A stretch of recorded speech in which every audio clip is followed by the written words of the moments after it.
Welcome to 2024's Lightweight Electric Mountain Bike of the Year. Today I am in a wet and wintry Forest of Dean, which is pretty fitting because it's the exact conditions I've tested these bikes in over the last 3 months. Britain's Whyte ELyte and the US's Santa Cruz Heckler SL represent a transatlantic standoff, dueling it out to become BikeRadar's 2024 Lightweight E-MTB of the Year. Getting bogged down in specs, facts and claims did little to edge either of these bikes ahead of another. So I took to the trails to see where the biggest differences appeared. But which of our two contenders came out on top? Stick around to find out. I'll start with the similarities.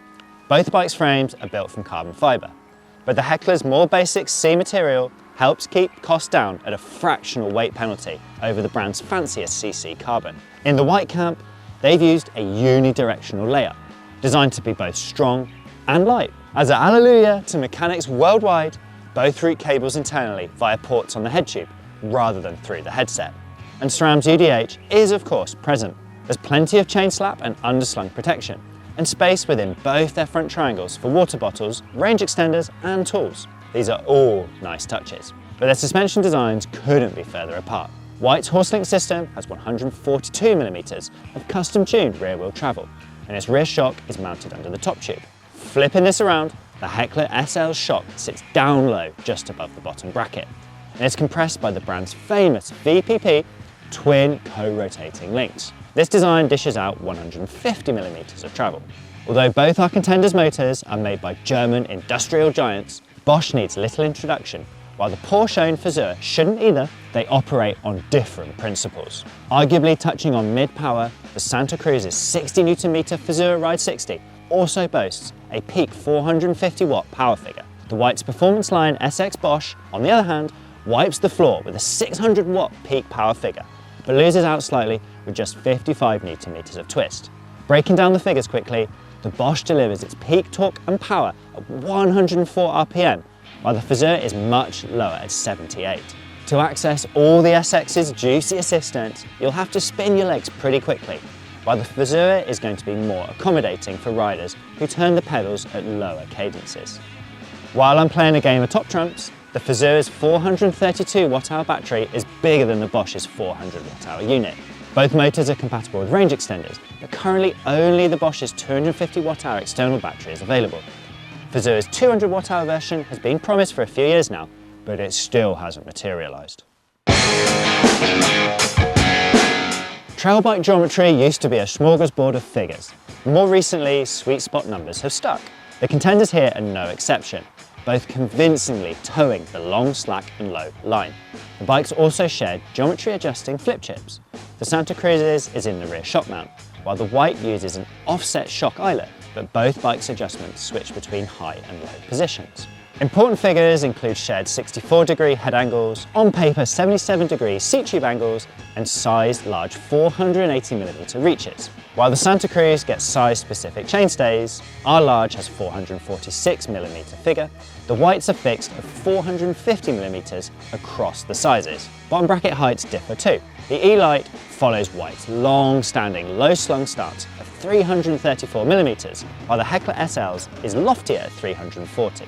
Despite there being little between their figures on paper, the proof is in how they ride, which I'll get onto shortly. But first, let's take a quick look at their specs. Getting right to each bike's prices and weights, the less expensive £8,799 Heckler SL is lighter at 19.54 kilos than the £9,999 Whyte's 19.62 kilogram figure. Arguably, an 80-gram difference is like splitting hairs out on the trail, but that lower figure looks way better on the shop floor. In shaving grams, Santa Cruz has made some concessions. Both its tyres are EXO casing, compared to the Whyte's stock EXO front and burlier EXO Plus rear. The Hope brakes fitted to the ELyte are more powerful than the Heckler's codes, but definitely way more. Santa Cruz's GX transmission faces off with the Whyte's lighter EXO. Both have own brand wheels, but the ELytes are carbon compared to the Reserve's alloy hoops. The Whyte is fitted with top spec Fox factory dampers in the guise of a 36 fork and Float X shock. RockShox's Select Plus Lyric and Super Deluxe dampers, which are a notch down from the high-end Ultimate models, are bolted to the Heckler, but don't dull performance compared to their pricier brethren. Now for the bit you've been waiting for. Let's get into the meat of how these bikes perform in the real world.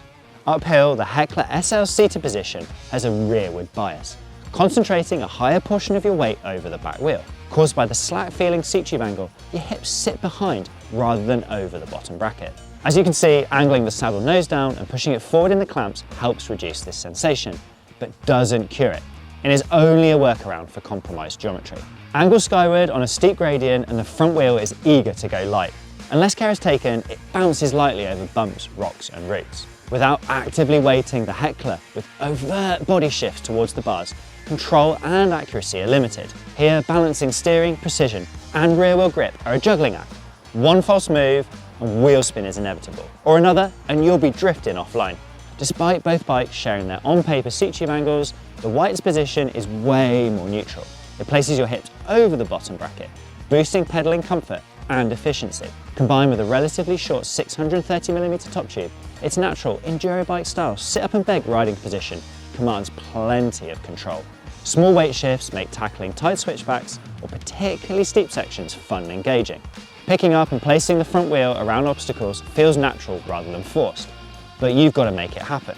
The wheel is permanently weighted by your body, helping maintain steering control and accuracy. Lunging forwards to scale rock and root steps doesn't upset its balance significantly. It takes a lot of movement to get the rear end to slip or the front end to lift uncontrollably. The Whyte is light enough to switch and swap lines, although it's never going to be as nimble as a meat-powered bike of the same travel. Like Goldilocks' porridge, the Whyte's climbing position is just right. But when you're operating at max capacity to tackle the most heinous inclines, neither is a true showstopper. Matching the Heckler's motor's generous assistance with your legs leaves little bandwidth in your body's articulations to make up for that compromised seating position, helping reduce front wheel wonder. On the Whyte, the problem is flipped. While your body's position is spot on, keeping the motor delivering peak power on particularly steep inclines at low bike speeds and cadences is almost impossible at times. Once cadences drop or you can't keep on top of its 36-tooth gear, it bogs down with nose-diving assistance. Left making up the difference with leg power, the large chainring limits just how much drive you can put through the pedals. A Herculean effort will muster enough watts to keep moving, but grip and control suffer. Maxing out your body to maintain motion leaves little left in the tank for control. Kazuya's Ride 60 motor has plenty of poke. Both torque and power figures are generously delivered in all but its lightest breeze mode. Gliding to the trailheads or tackling undulating single track is fun and fast. Exceed the motor's cut-off and you're not left lugging about dead weight. And the 32-tooth chainring makes it pedal like a human-powered bike. Best of all is its battery life. If used conservatively, well over 2,500 meters of ascent on a single charge is possible. Stick to rocket with generous helpings of the spicy limited time boost function, and I still hit over 1,000 meters of ascent. The Bosch is also frugal. Using just turbo, I consistently exceeded 1,000 meters of ascending on a single charge. This could be pushed to over 1,500 using turbo and the 250 watt range extender, or 1,500 meters in Tour Plus without the extra battery.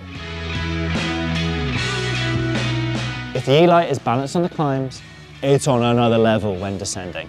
Swing a leg over and everything feels like it's in the right place. The bars are high, the bottom bracket low, and the distance between them neither stretched nor cramped. You stand in the bike, not on it. It can be left to hold lines and stick turns with little to no rider input. But you're not a passenger. In fact, you're very much in control. It's just the amount of input required to get it to perform is impressively minimal. The 652mm stack gives plenty of bike to push against on steep sections or drive grip into the front wheel without feeling like you're going to go over the bars. Control is exemplary. Its low slung weight means the Whyte stays composed and balanced in choppy terrain. The chassis' front and rear ends remain level with the horizon, and the ride stability feels closer to a much heavier bike. If the ELyte is all about stability, the Santa Cruz epitomizes the lightweight e-bike feel. It can be popped, bounced, and jumped down the trail. Switching, picking up, and crossing lines, changing direction is easy and engaging. Still feeling confidently controlled, The motor and battery's additional mass, especially compared to a human-powered trail bike, help mute unwanted liveliness. The suspension chips in too. An abundance of support means driving the bike into the ground doesn't gobble up much needed reserves put aside for bump absorption. Generous bottom-out resistance means it's unlikely you'll feel the Heckler SL's rear end reach a hard stop. Like when climbing, it's not the most active. It's lazy even. It doesn't track the ground with surgical precision, instead feeling like it absorbs every 1 in 3 bumps. Treating the Heckler SL like a blunt instrument extracts the best from it by working it hard into the terrain in the same way you'd flatten bent metal using a lump hammer. It responds not without a whimper, but with increased speed, control and dynamism. The Whyte's rear end is supportive yet firm and is best suited to riding fast with intent, much like the Heckler SL. Back off, get lazy or falter, it can be quite punishing. The 142mm of rear wheel travel needs to be managed rather than abused and lacks reserves to make up for rider mistakes. Running a softer setup did increase comfort and meant I could cruise, but when encouraged to send it, it bottomed out too regularly for my tastes. While the harder setup is more punishing when you're having an off day, overall this extracted the best from the ELyte to create a fun, engaging and brutally fast ride. Its bark and bite, therefore, much closer to a 160mm travel rig. This is high praise indeed. Now, selecting our inaugural SL EMTB Bike of the Year winner proved this type of bike needs to be a true jack of all trades and a master of many. Downhill and uphill performance delivered by geometry, suspension and motor are all just as important as each other. And if any element is lacking, the bike's overall feel is severely impacted. Of our 2 finalists, the Heckler's more hammer than blade. Pushing it into the trail, smashing it over roots and rocks, or popping and bounding your way through tech is the preferred method. Ridden like this, it's seriously fun and fast. When climbing, a slack-feeling seat tube angle caps performance, limiting control and grip. It's a shame because the Fazua motor is brilliantly powerful and can last forever in the more frugal settings. Unfortunately, no number of upgrades can fix a bike's geometry though. On the other hand, the Whyte's handling is calm and composed, offering a mature feel that extends its capabilities beyond those short travelled suspension figures. Best ridden quickly and hard, is both dynamic and stable, feeling comfortable on a wide gamut of riding types.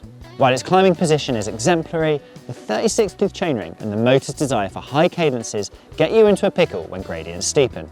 A relatively inexpensive upgrade to a smaller ring would boost climbing prowess to the next level, unlike the Heckler. This made it easy to forgive the Whyte's few faults, and I awarded it this year's Lightweight E-MTB Bike of the Year trophy. So there you have it. Those are my thoughts on these 2 finalists. But what are yours? Please let us know in the comments. And remember to give this video a thumbs up if you agree.